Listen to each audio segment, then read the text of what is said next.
Trust me, এটা আমি একেবারে অন্তর থেকে বলছি।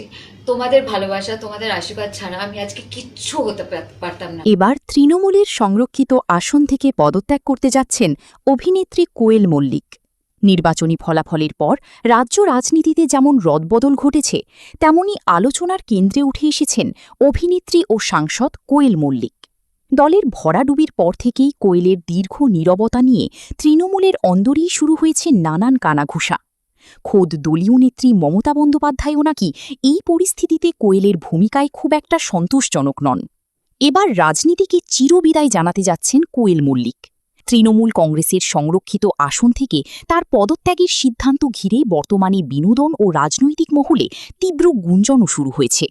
সম্প্রতি একটি লাইভ বার্তায় কোয়েল মল্লিকের এই সিদ্ধান্তের কথা সামনে আসার পর থেকেই তার অগণিত ভক্ত এবং অনুরাগীদের মধ্যে মিশ্র প্রতিক্রিয়া দেখা যাচ্ছে।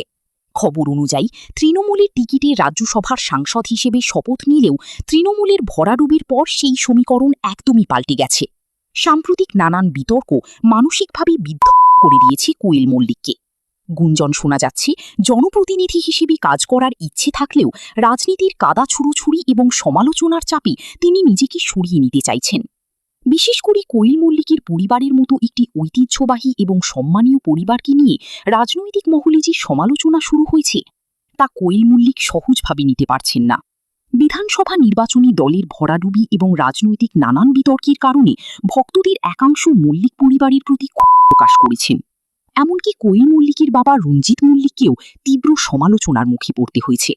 তিনি মমতার পা চাটা রাজনীতি করেছেন বলে সবাই মন্তব্য করছেন।